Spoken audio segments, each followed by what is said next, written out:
sexto ano. Espero que esteja tudo bem com vocês, que depois desse pequeno recesso que nós tivemos, que vocês estejam descansados, tranquilos e prontos para mais esse desafio. Eu creio que já está chegando bem perto do dia de nos reencontrarmos, tá? Já pensamos também em estar fazendo uma live e começarmos as nossas aulas por live, mas por enquanto nós vamos ficando aqui através do nosso videozinho mesmo, tá bom?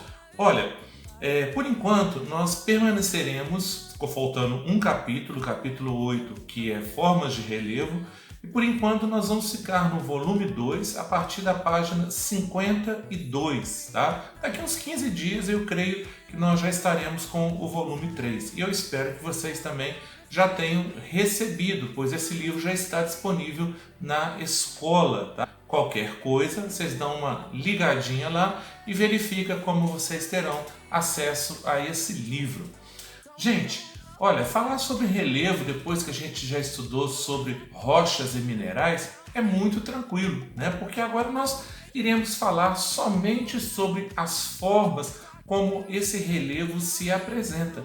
Esse relevo, ele está visível aos nossos olhos, ou seja, ele está na parte externa da Terra. Inclusive, nós estamos nesse momento sobre esse relevo. Por quê? É a parte mais superficial da Terra que nós chamamos de crosta continental. E quando você sai da sua casa para ir, por exemplo, para a escola, para um clube, para a igreja, você pode observar que no decorrer deste caminho você consegue visualizar, até mesmo através do solo que você está pisando, se ele é um solo mais íngreme, né? Se ele é um solo mais plano. Você consegue visualizar através da paisagem se você encontra morros, se você encontra alguns tipos de falhas. Então, tudo isso que você vê à sua volta, tanto seja de forma plana ou de forma mais elevada, nós iremos considerar o nome de relevo. Recordando a matéria anterior, a gente tem que lembrar que todo relevo sofre um tipo de modificação. Tanto pode ser pela ação da natureza, quanto pela ação humana. Aí no livro de vocês, na página 52, o autor coloca então a foto da cidade de Salvador, né, na Bahia, e ele faz perguntas para vocês sobre algumas considerações que vocês devem fazer de igualdade, né, semelhanças de Salvador com a nossa cidade. Tirando, né, gente, vamos dizer, as nossas construções, né, porque construção é construção, né, tijolo, cimento, é tudo igual. Mas se a gente olhar toda a característica da cidade, a gente vai observar que sobre os morros nós temos partes da cidade, né, mas a gente não tem parte litorânea, então a nossa parte é totalmente continental, tá? Aqui eles têm o mar, nós não temos, nós não somos parte litorânea. E outras diferenças, né, em relação ao contexto do clima, né? Então isso tudo aí a gente vai levar em consideração, porque cada local, cada cidade vai ter o seu fator ou humano ou fator natural modificando o nosso relevo, tá bom? E já aproveitando essa questão, essa ilustração que o próprio autor deu, a gente pode utilizar aqui na página 53, eu acho muito interessante a gente até dar uma olhadinha, né? A gente está pegando aqui uma parte mais alta, né? Traçando linhas retas com altitudes do lado de cá.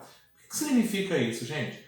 Como que nós medimos a altitude referente ao local que nós estamos ou ao local que nós vamos visitar? Nós vamos estar sempre medindo através do nível médio. Tá? Por que nível médio? Porque aqui no mar eu teria 0 graus, tá, de altitude. Então o nível do mar é a parte mais baixa, a gente diria que é a parte mais baixa. Mas professor, há como ter algumas cidades que sejam mais baixas do que o nível do mar? Sim, gente, existe. Tá? Tem pessoas que perguntam assim, mas como que isso poderia acontecer? O mar então não deveria invadir? A gente tem que lembrar que nós temos grandes distâncias. Então, haverá cidades que com certeza estarão abaixo do nível do mar, porque ele é um nível médio, 0 graus. Então, a gente tem que levar isso em consideração. Como terão cidades que estarão muito acima do nível do mar, inclusive países, né? Se a gente observar algumas partes na Bolívia, por exemplo, nós veremos que nós estaremos 4.000 metros acima do nível do mar. Isso é muita coisa, tá? Dali até as pessoas, quando vão visitar, sofrem alguns problemas em relação à falta de ar, né? Por quê? Porque o seu organismo sofre um estresse, né? Ou seja, ele está se acostumando com aquela altitude. Então isso aí é só para você entender. Mais para frente, nós vamos explicar como que funciona essa questão de cidades que estão abaixo do nível do mar. Gente, não são cidades submarinas, não, tá? Embora a gente também estará estudando nesse capítulo o relevo submarino, não são cidades que estão dentro do mar. Isso não existe, tá, gente? Isso aí muitas vezes é ficção, né? Que vocês veem em filme. Então tem pessoas que moram ali dentro do mar. Não, gente, nós não moramos dentro do mar, tá? Mas às vezes a gente tem uma cidade que está muito abaixo do nível do mar, mas devido à quantidade de morros, à quantidade de relevo, depressões, o mar não chega até essas cidades. Por isso que elas estão abaixo do nível do mar. Espero que vocês tenham entendido isso aí, tá? E tenha ficado claro.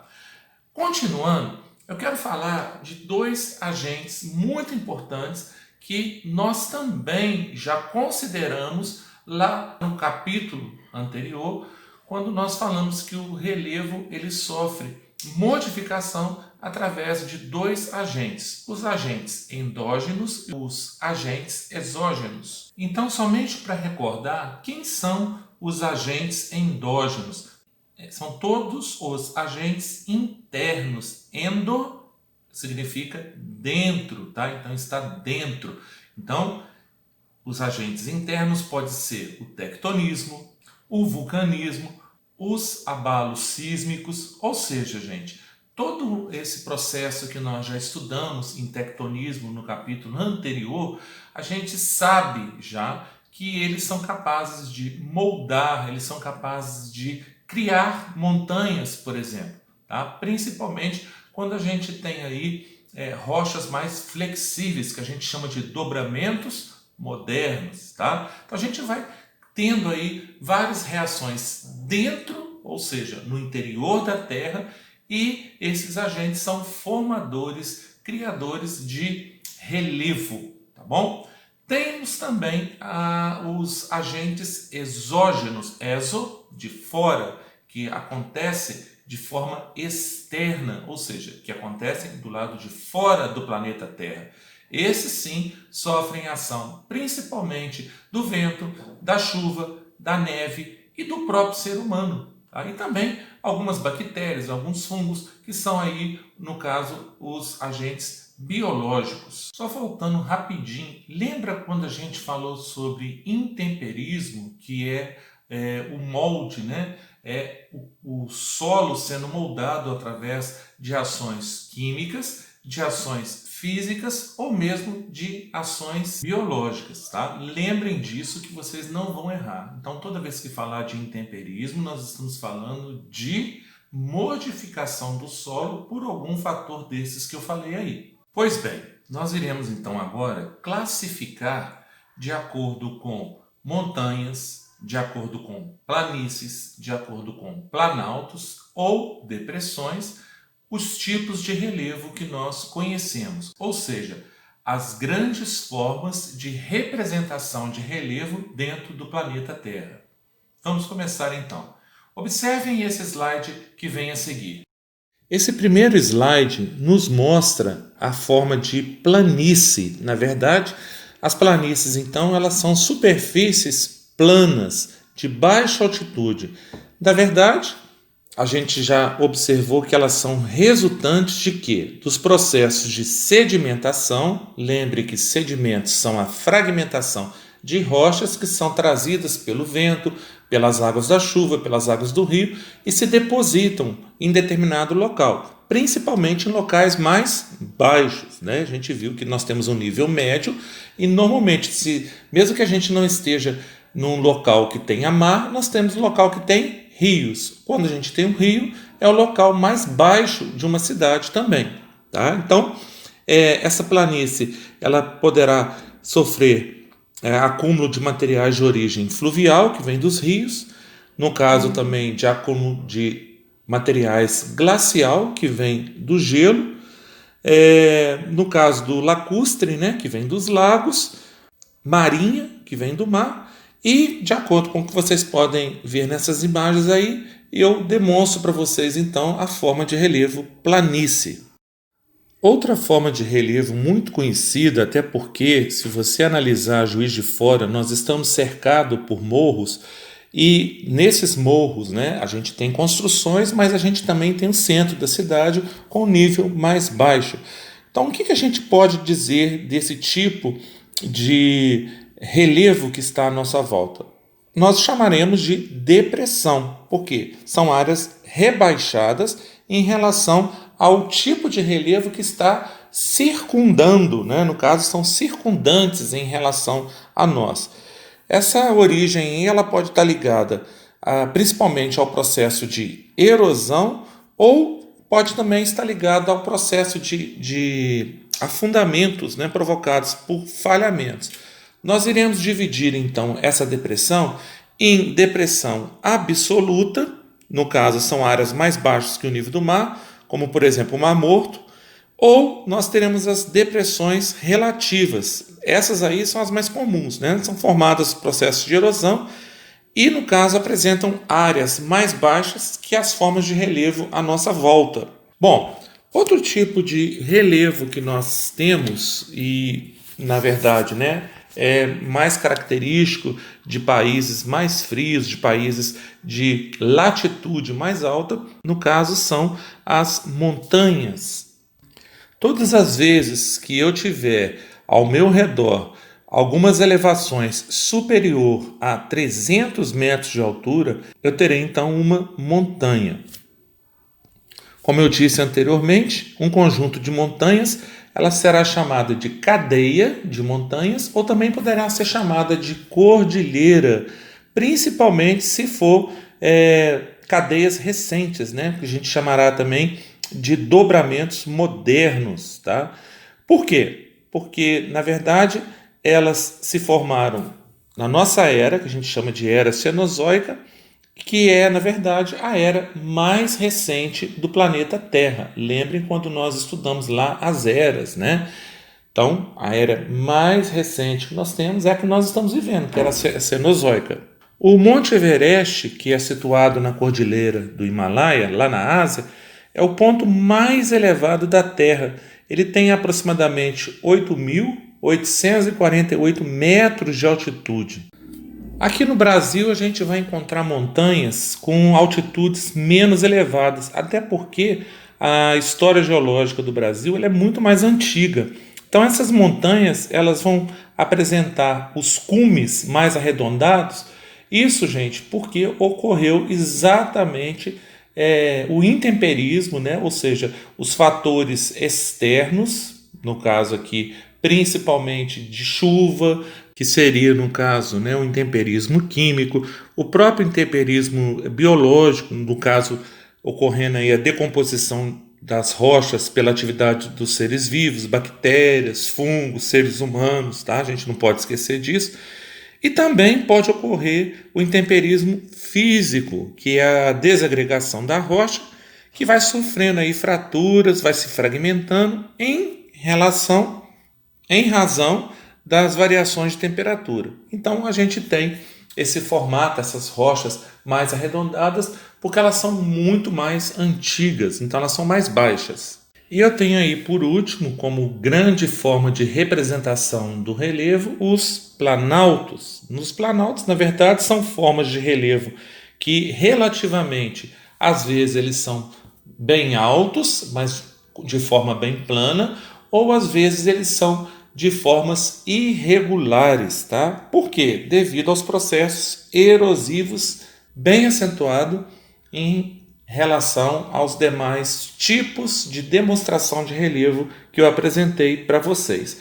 Normalmente, as bordas dos planaltos são irregulares porque são resultantes do intenso processo de erosão, como eu disse anteriormente.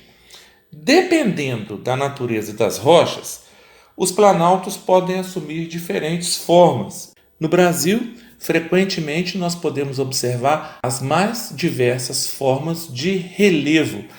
Por exemplo, chapadas. O que são as chapadas? São relevos tabular com elevações muito íngremes de topo plano. Observem esse slide. No caso, temos aqui no Brasil a Chapada da Diamantina, lá na Bahia, conforme vocês estão vendo na imagem. Eu tenho também as escarpas, elas podem aparecer nas bordas do planalto, lembrando tipo um degrau. Observem essas escarpas, tá vendo? Parece que foi feito um degrauzinho. Então, a parede que forma esse degrau, ela é muito íngreme, ou seja, quase vertical em relação ao solo. Pois bem, galera do sexto ano, hoje o nosso vídeo não é muito extenso, a nossa aula não foi muito grande, mas é importante a gente entender que nós estamos iniciando um capítulo, estamos voltando do nosso recesso e nós vamos um pouquinho devagar, tá bom? Para que nós possamos estar entendendo direitinho aí. Hoje ainda não deixarei nenhum tipo de atividade, até porque depois nós iremos conversar a respeito dessa valorização de atividades. Porque muitos alunos não assistem ao nosso vídeo. Então, gente, a partir do volume 3, nós estaremos cobrando de vocês uma forma diferente, não somente os exercícios, mas também o resumo da aula que vocês assistiram, tá bom? Porque tem gente que fica procurando o que eu deixei como exercício para poder fazer e não assistir o vídeo. Dessa forma, você perde conteúdo. Tá? Você acha que você está sendo muito esperto, mas na verdade você está deixando de aprender. Tá? Eu sei que nós não estamos numa aula presencial, mas não deixa de ser aula, é aprendizagem. Você precisa desse conteúdo para ser promovido para o sétimo ano. Tá bom? Então, vamos ficar mais atentos, porque as nossas atividades agora, elas terão valores maiores. Vocês precisarão estar fazendo essas atividades para obter uma pontuação maior. Então, nós ficamos por aqui. Um grande abraço para vocês e bom retorno e até o nosso próximo encontro. Tchau!